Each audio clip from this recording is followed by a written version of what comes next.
and welcome to BoardGameCast. My name is Jesper Edmark, also known as Mordachai on BoardGameGeek, and I am the host of this show. And this will be a special episode because I am here at Gothcon in Gothenburg, and I'm here with Hallberg, who has the prestigious title of Convention General. Yes. Yeah, that is the title. And he is the man in charge for this event, this huge event in Swedish standards at least. This is the largest games convention in Sweden, I think. Well, yes, at least if you compare to a convention that are just gaming. Yeah. There are many conventions that are doing cosplay and anime and electrical games, so to speak. Okay. Yeah. But in the analog games, Gothcon is the biggest and oldest. Yeah, and that is one thing, because my understanding is that this convention is the oldest continuous running convention in the world. BoardGameCon, I think they are in their 42nd year or something like that. Yeah. I don't know if they have a continuous running though. What is the reason that Gothcon has been able to keep up for this long? Well, first of all, it's about the people behind it. I would say it has kind of evolved into to an honor thing. You know, there will always be a Gothcon, and we've been able to compromise and lower the standards when it were simply not possible to keep the levels we wanted. Yeah. And we've always been we're keen to adapt and evolve the games and the people who come here, rather than just focusing on expanding. Yeah. And we've always have recruited members from the Gothenburg area. Yeah. And try to tie the convention locally. Yeah. Which has, I think, have given us a pretty strong ground of people who wanted to organize it. Yeah. But I do know that you have a lot of event organizers that come from other places as well, outside Gothenburg. I mean, I come from Kristianstad, and I am organizing stuff at this convention. Yeah. And I think you mentioned that you had an event organizer that came from Norway. Yeah. This year as well. Yes. In Board Games Agricola, I think it was. So it's not only Gothenburg. No, of course not. Well, Gothcon is organized in a way that we have a staff which rents the rooms we're in and serves the food and runs the cafeteria. Cleans and up. then yeah, exactly, and they are recruited mainly from Gothenburg. Yeah. Then Gothcon is just an empty shell without its event organizers like you and like Fred Ford from Norway. Yeah. So we try to get as many organizers as we can from all over the world. Yeah. Of course. Last year we had Kenneth Hyfe from United States. Yeah. Who was a special guest, and so that part is it's not restricted to the Gothenburg areas. How long have you been involved in Gothcon?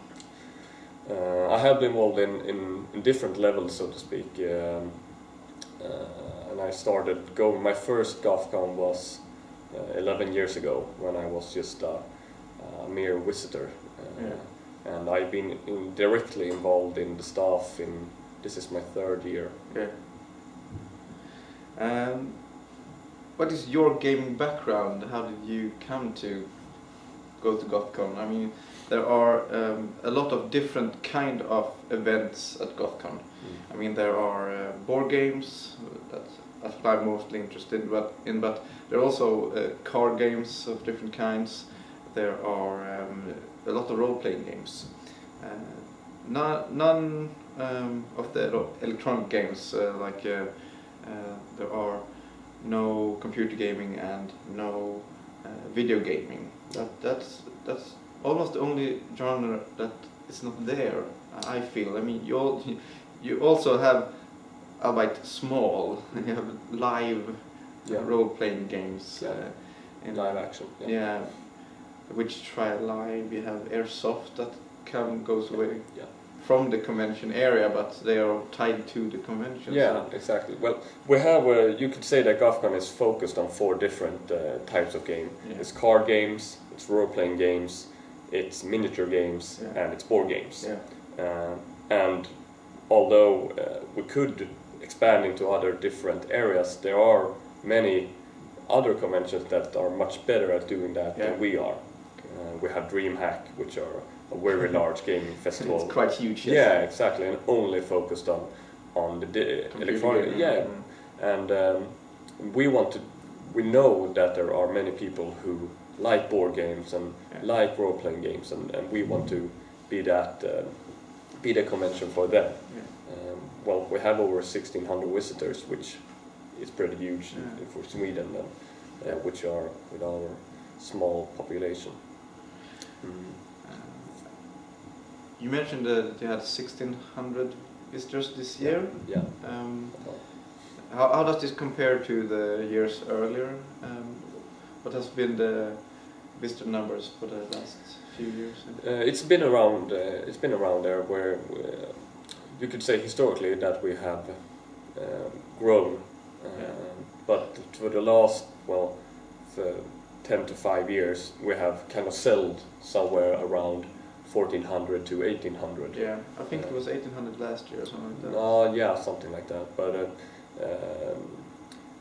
it's as I said, we don't focus on growing like in a quantity number. That rather we want to lure certain people to the convention, just because it's important for us to keep the convention area close together. Since the convention is in the middle of Gothenburg. You have restrictions in exactly. the area. We could rent houses in far off places, but that's not really what we want. We want to have every board games in the same place, every card games in the same place, so that players who play Magic could be interested in other types of game like Spoils and UFS and those kind of games. And of course we will always want the gamers to breed the board gamers to start to play card games and vice versa. And you need to have a closeness between the different areas to be able to get that intermingling of the players. Yeah. Okay. Yeah. So I mean that is quite different from most of the stateside conventions. I mean, GameCon has, I don't know how many thousand visitors, and I don't even want to think about BoardGameCon. That will be huge. Yeah. But I mean, that is the States and this is Sweden, and that's something to think about. That Sweden is quite a small country compared to the overseas, also compared to England and Germany. But yeah, but then it's not just about that. It's always, since Gothcon has been generally a role-playing convention, role players are pretty space inefficient, so to speak. You need a closed-off room for them to play with, and we could rent an exhibition area, an exhibition center, and take certainly double our visitor rates if we wanted to. But we think that would lower the quality of the experience. So the quality is more important than quantity in this case. Yeah, we think so. Yeah. I mean, the exhibition center is top modern and really, really nice. But the school we're in is from the school is over 300 years old. Yeah. And that brings a certain atmosphere to the convention, absolutely. I think. Yeah. I mean, I'm one of the guys who are arranging board games at this con, and we have something that's called Di Ludo. It's a board game restaurant where it's basically, you come there and you can been taught games that you don't know. Some of the new games, some of the old games. And I mean, we have had a full packed room, and we could certainly grow. But then again, then you need so much more space, and you certainly want to be together with other board gamers in this case. I mean, we had the English game room beside us, with only games that had some connection to England, and that game was full almost all the time as well. So that was, and we had a lot of intermingling between our rooms, and they checked our room. Okay, that's full, but I can check that room and see what happens there. And oh, that was that. They have a free space, so I sit down and play there. You have both drop-in events, and you have events that you have to sign up for in advance. Yes, and you have tournaments as well, in board games at least, and I think miniatures have quite a few, and card games tournaments as well. What do you feel is a good mix between drop-in events and pre-arranged events? Well, some games are typically easier to have drop-in events. A game like Warhammer that has a really thick rule book and it takes a long time to play. It's not easy to... And a couple hundred hours to paint the miniatures. No, yeah, exactly. But that's not so easy to teach in a way. And therefore, at Gothcon at least, we have one big tournament for all the Warhammer players, and that we are focused on the elite players, so to speak. But board games, which Deludo is a really good example for, you can have the really short games, or just 2-player games, or the big ones that takes many hours. So we have tried to have quite a lot drop-in events that are board games and card games, since they are the easiest to grasp somehow. And the different theme arrangement, like the English room and the Ludo and the war room, so to speak. War games room. War games room. It's really nice because you can just drop in and it's not just one event. It's many different games in one room, where there are many players that can teach you. There's an exchange of events. So I guess that's part of the limits that comes with the limited space that you have to have. You can have Mahjong in the game game room for one scheduled pass. That's 5 hours, I believe. 4 or 5 hours, and then you can change to something completely different, say Agricola, and then you can go back to Mahjong. But you always have the intermingling between. They stay over the pass. So they see what happens, and they can read, oh, that game is coming later, oh, maybe I stay for that one. And many, in my experience, there are many gamers that are one kind of gamers. They like I like Euro games, and then I want to play Kailas, I want to play Agricola, I want to play Puerto Rico, and they want to play that type of game. While card gamers in this website, that's always, I want to play Magic, because Magic has so many different types of tournaments you can play, and the same with Warhammer, since the games themselves adapt in those parts of hobbies, while here you jump from game to game. So I found that so each of the miniature games and card games becomes that's a genre in itself. Exactly. You don't. I don't think they jump as much between different miniature games as you do with, for example, board games. I mean, I myself like Euro games very much, and tend to jump.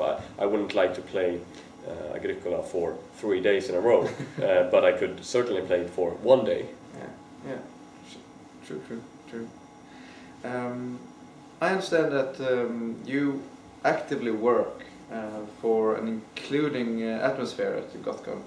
I think you have adapted policy for equality. Could you tell us more about that? Well, to begin with, we can look at the amount of women and amount of men that are involved in this hobby, and we can see that the visitors coming to Gothcon is about 14% women and the rest men, and that's a number that we are not satisfied with. We want that because we think that scarps and creates an inbred kind of situation and environment, and the few women that actually comes are in a minority and are treated differently, not intentionally, but they are, because they are in such an obvious minority, and this is something we try to work with, and especially that we are saying, we're admitting that this is a problem, and we are going to try to recruit more women who can organize games, and start meeting places for them, because it's my personal opinion and also Gothcon's policy that games are it's about crossing boundaries. A game like Settlers of Catan or Carcassonne, it doesn't. Anyone could play that. It's you can play it with a 7-year-old, you can play it with a 70-year-old, yeah, exactly, or someone in a wheelchair, or a woman. I mean, and that shouldn't, like Warhammer is a game that are specifically marketed at a young male audience, but Eurogames isn't. No. So there shouldn't be. It should be a 50-50 ratio there, I think. And why isn't this? Why isn't the reality like this? Well, because at Gothcon they are in a minority, and that creates an evil circle, so to speak. So we think that particularly board games we are going to focus to try to get more women and gamers in here. That is a discussion about privilege, really. And by the way, there are an excellent thread about privilege. There's a blog there about privilege. I recommend that you read it. So I will link to it below. But privilege is about more than gender. I mean, how is, for instance, the non-straight population part of the gamers? How is that reflected in this equality policy? You speak about women in gaming, but I mean there's also the sexual personalities that shouldn't matter if you're no, exactly, and for us that are doing this on voluntary basis, there are many. We're careful not to overdo ourselves and turn something that we thought was positive to something negative, because, well, frankly, we don't know what we're talking about, and it's hard for us to say that all people are welcome, and not doing anything else. Well, but for start, it's about tracking. How do we track the people who are not certain of their gender? For example, we say, we want this 40% women and the rest are men. Well, yeah, you could say that, but then again, there are people who don't really feel comfortable with the defined roles. No, exactly. And well, as an organizer, we're going to try to stay low in that until we have further training and try to work the issues where we know something is wrong. So it's basically you're saying that it's easier to work with gender in this case as male and female, because that is something that you can see that here we can make a difference. Here we can see the boundaries here most of the time, and we can work with this to get a more equal environment or atmosphere. But it's harder to do that when you have a cross-boundary gender. Yeah, exactly. Well, we are meeting. We see our visitors one time a year. Yeah. So it's hard to work with that special kind of groups, or that special focus on certain groups in a long perspective. Yeah. But what we know that we want to is that we want everyone to feel welcome here. So if there are women who play games or people with different sexuality. Yeah, different sexuality, or someone in a wheelchair, or someone with mental or physical disabilities. Yeah. We want them to to go to Gothcon. Yeah, still feel well. Yeah, exactly. Because if we find out that someone says, "Yeah, I love games, but I would never go to Gothcon," we have to ask the question why. Yeah. Why do you don't want to go here? And there are different answers to that, and there are problems that we have to address. Yeah. And that's quite interesting. It's I think one of the visitors last year called this the most aerobic convention that he had visited. Yeah. Because there are Gothcon has quite a few hills. It's located on quite a few hills. Yeah. And there are some difference in height between a few of the buildings at least. Yeah, yeah. For us as organizers, it's so important to have the right kind of shoes, because we, first of all the buildings are 4 or more stories high, and then the main building lying on top of a mountain, and you have to go away or up all the time. Well, you can see I wasn't this thin when I began in Gothcon. It's quite interesting. I know that there are not a daycare service, but there are a special room dedicated to parent gamers of young children and babies, so they can tend to their young children during Gothcon if necessary. Yeah, yeah, and you could say that was kind of hard for the thinking about equality to begin with. They're become a couple that always had gone to Gothcon, and now they were blessed with a little small child, and they still wanted to go, but there are so many people, and there's pretty high levels of noise, and you wanted to go somewhere quiet, and they volunteered to arrange a room where people could, play games alone with their children and meet other parents. And I know they had a Carcassonne with what's it called, that laminated tiles? No, yeah, but they could stick it on the wall. They had a green mat on the wall with tiles so they can play. So the children wouldn't go there and destroy the boards. Yeah, and it's a really nice thought, and I think it's the 3rd year they are arranging it this year. Yeah. And it's really nice to be able to offer that kind of service. But again, what would you like to say to the non-Swedes that are thinking about going to Gothcon? Why would one travel to Sweden to visit Gothcon? Well, if you would like to play different kind of Euro games and really not only play the Euro games, that also talk to Europeans and visit a small and unique convention, I would definitely go to Gothcon in Sweden. And not just the convention, I say, and enjoy our fine city too, and celebrate Easter with us. And well, since we are very open about wanting international guests, we of course can help you and assist you with everything that's needed to get to Sweden with different questions and the like. And we are going really for big tournaments and small games where you can just come in and play different kind of games. Yeah. Thank you. Thank you.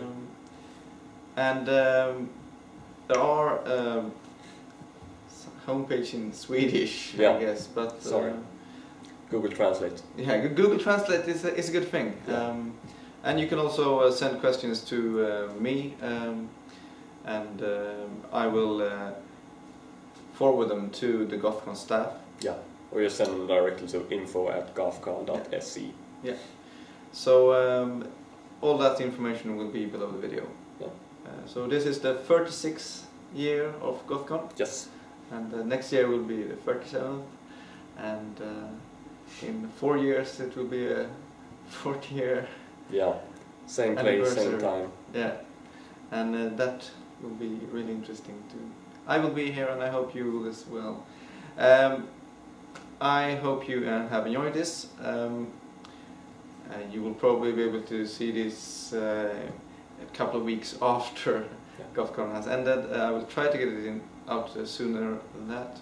But other than that, I hope you have enjoyed this interview, and there will be a nice new game for you to view in the next episode. So I hope I will see you then.